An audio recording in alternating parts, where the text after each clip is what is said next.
آپ سے درخواست کرتا ہوں کہ آپ تشریف لائیں پروفیسر اختر الواسع صاحب۔ شروع کرتا ہوں اللہ کے نام سے جو رب العالمین ہے، رحمان الرحیم ہے، مالک یوم الدین ہے۔ ہم جس کی عبادت کرتے ہیں وہ جس سے مدد چاہتے ہیں۔ درود و سلام اس کے نبی برحق سید المرسلین، خاتم النبیین، شفیع المذنبین، رحمت للعالمین، گنبد خضرا کے مکین جناب احمد مجتبیٰ محمد مصطفیٰ صلی اللہ علیہ وسلم ان کی آل و اصحاب۔ قابل صدر احترام صدر مجلس پروفیسر کفیل احمد قاسمی صاحب، پروفیسر عبدالرحیم تجوائی صاحب، پروفیسر سہول عالم قاسمی صاحب، پروفیسر حبیب اللہ صاحب، بزرگوں اور دوست، شعبہ سنی دینیات میں حاضر ہونا بنیادی طور پہ میرے لیے سعادت کی بات ہے، اس لیے کہ میں یہاں پہ جب بھی آتا ہوں پہلے طالب علم ہی آتا ہوں، کیونکہ اس رشتے فیکلٹی سے اور اس شعبے سے میرا رشتہ ایک طالب علم کے طور پر رہا ہے۔ میں نے یہاں سے بی ٹی ایچ کیا ہے اور ایم ڈی صاحبوں، میں مبارکباد دیتا ہوں اسپرٹ اکیڈمی انڈیا کو اور شعبہ سنی دینیات مسلم یونیورسٹی علی گڑھ کو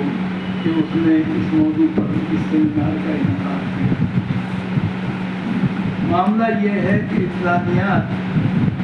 کے سلسلے میں دو باتیں ہمیں پیش نظر رکھنی چاہیے۔ وہ یہ کہ کوئی چیز جو ہے وہ ٹیکسٹ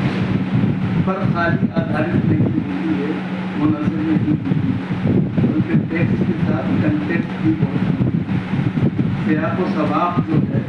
اس کا متن کے ساتھ ضروری ہونا بہت ضروری ہے، اور ورنہ یاد رکھیے گمراہی کے علاوہ کچھ ہاتھ نہیں آتا، اور یہی ہمارے ساتھ ہوتا رہا ہے، ہمیں نہیں بھولنا چاہیے۔ مثال کے طور پہ میں نے پہلے بھی یہاں عرض کیا ہے، میں آج بھی عرض کرتا ہوں کہ ہم آج بھی آیات پڑھی گئی کہ اللہ کی رسی کو مضبوطی سے پکڑ لو،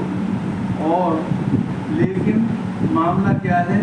کہ ہر آدمی یہ سمجھتا ہے کہ جو اس کی رسی ہے وہی اللہ کی رسی ہے۔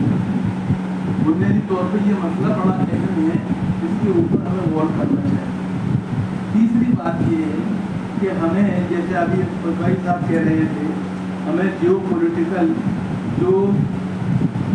ہمیں ترجیحات ہیں ان کا اندازہ ہونا چاہیے، اور اسلامک اسٹڈیز کے منہج اور مطالعے کے مقصد کے اندر ان چیزوں کا غور کرنا چاہیے۔ مثال کے طور پر معاف کیجیے گا، میں آپ سے عرض کروں، رہنا سہنا کھانا پینا اوڑھنا بچھونا جو ہے اس کے اوپر مذہب سے زیادہ جغرافیہ کا اثر ہوتا ہے۔ جو کشمیر والوں کا لباس ہے وہ کیرالہ والوں کے لیے صحیح نہیں ہے، جو کیرالہ والوں کا لباس ہے وہ کشمیر والوں کے لیے صحیح نہیں ہے۔ امام ابو حنیفہ جس علاقے میں رہ رہے تھے اس علاقے کے ترجیحات دوسری تھی، وہ دجلہ و فرات کے بیچ کا علاقہ تھا، دوآبے کا علاقہ تھا، وہاں غذائی مسائل وہ نہیں تھے۔ امام شافعی جو سیاح فقیہ تھے، انہیں پتہ تھا کہ سمندر کے کنارے رہنے والے جو ہیں ان کی ترجیحات اور ان کی ضروریات کیا ہیں، لیکن امام ابو حنیفہ نے اسی لیے کچھوا اور کیکڑے کو ناجائز قرار دے دیا، لیکن امام شافعی نے جائز قرار دے دیا۔ اور نتیجہ کیا ہے کہ امام شافعی نے اس بات کا اندازہ لگا دیا کہ جب طوفان آتا ہے سمندر اور بارش کا غیر مبہم انداز ہوتا ہے، تو نتیجہ یہ ہوتا ہے کہ سمندر جانے میں اور مچھلیاں پکڑنے کے لیے بہت ہمت نہیں پڑتی لوگوں کی۔ ایسے موقع پہ ان کی زندگی کس طرح سے دار و مدار ہے، کس بات سے منحصر ہے، اس بات سے منحصر ہے کہ وہ سمندر کے کنارے جو چیزیں پائی جاتی ہیں ان پر ان کو کھائیں اور اپنی غذا میں شامل کریں اور ان سے اپنا کام چلائیں۔ نتیجہ یہ ہوا کہ کچھوا کی بڑا جائز قرار دے دیا۔ جو حنفیوں نے شافعی سے پوچھا